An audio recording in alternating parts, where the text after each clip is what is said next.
मुझसे अर्तुरुल मोहब्बत करता है सलजान खातून।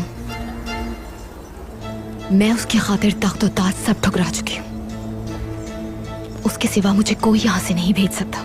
उसी के कहने से मैं यहाँ आई हूँ, और अगर वो कह देगा तो चली जाऊंगी, लेकिन सिर्फ उसी के हुक्म पर। उसके सिवा मेरी नज़र में किसी के हुक्म की अहमियत नहीं। पाकिस्तान में जहाँ जहाँ अर्तुरुल गाजी देखा जा रहा है, वहाँ वहाँ हलीमा सुल्तान की आवाज़ सुनी जाती है, और वो आवाज़ मेरी है। मैं हूँ रबिया राजपूत। रास्ते आपके ताबे रहें और आप फतेहयाब होकर बहुत जल्द लौट आएं। अक्सर लोग से ये सवाल करते हैं कि जब आप अर्तुरुल के लिए डायलॉग बोलती हैं तो रोमानवी या गुस्से में या पॉजिटिव होकर, तो वो किन एहसासात के साथ होते हैं या किसको आप तस्वुर करती हैं? एक आर्टिस्ट जब वो लिबादा ओढ़ लेता है तो उसके सामने फिर अपनी पर्सनल लाइफ नहीं होती है, वो उस कैरेक्टर में डूब जाता है। तो जब मैं हलीमा सुल्तान बोल रही होती हूँ, मैं हलीमा सुल्तान होती हूँ और मेरे सामने एक जंगजू अर्तुरुल गाजी मौजूद होता है। उसी कैफियत में जब रोने के डायलॉग्स हैं तो मैं रो रही होती हूँ, जब हंसने के डायलॉग हैं तो मैं हंस रही होती हूँ, और मैं वो रोमांस फील कर सकती हूँ। हालांकि उस स्टूडियोज़ में एक रिकॉर्डिस्ट एक मैं मौजूद होती हूँ, लेकिन उसके बावजूद मैं उस जगह पर मौजूद होती हूँ जहाँ पर वो शूट हो रहा था और जहाँ पर वो असल हकीकत में 1200 सदी पहले हुआ होगा, ये कहानी वाकई हुई होगी, तो मैं उस जगह मौजूद होती हूँ। 2-4 सीन्स बहुत ही ज़्यादा दिल के करीब रहे।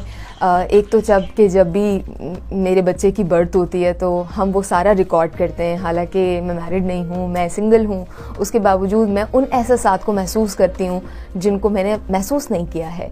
और दूसरा ये कि अभी रिसेंटली हम रिकॉर्ड कर रहे थे कि सीज़न 4 में अर्तुरुल मर जाता है और हमको ये दिखाया जाता है कि वो अब नहीं है, लेकिन वो वापस जब लौट कर आता है। तो मैं उस वक्त रिकॉर्ड नहीं कर रही थी, उस वक्त हम सिर्फ सीन देख रहे थे ताकि अगले सीन के लिए अपना जहन साजी कर सकें, और हम बस रो रहे थे, रिकॉर्डिस्ट भी और मैं भी, हम बस रो रहे थे।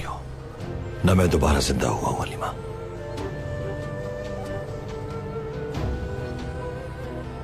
दुश्मन को शिकस्त देकर वापस। तमाम लोगों की एक्टिंग है, तमाम लोगों की डबिंग है, वो बहुत ही बेहतरीन है। ये बड़ी सारी ख्वाहिश है कि आई एम श्योर कि तमाम आर्टिस्ट की होनी भी चाहिए कि जिस किरदार को आप निभा रहे हैं उस कैरेक्टर की जानिब से रिकग्निशन आए।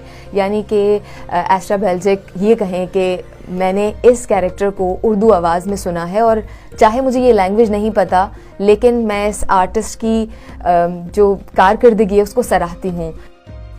पाकिस्तान और टर्की के वैसे ताल्लुकात बड़े अच्छे हैं, हम एक दूसरे से बहुत प्यार करते हैं। हम ये भी सोच रहे थे कि अगर ये कोविड ना होता तो काफ़ी सारे आर्टिस्ट अर्तुरुल गाजी के अब तक आ चुके होते, लीड कैरेक्टर्स काफ़ी आ भी चुके, और हम भी शायद वहाँ पर एक ग्रुप बना कर जाएँ और हम देखें टर्की भी, और साथ वहाँ पर जिन लोगों ने परफॉर्म किया और जिन के किरदारों को हमने निभाया उनसे मुलाकात हो सके। तो एस्ट्रा बेल्जिक से डेफिनेटली अगर मुलाकात हो तो बड़ा खुशाइंद होगा ये हमारे किरदार के लिए, और अच्छा लगेगा अगर उस आर्टिस्ट की जानिब से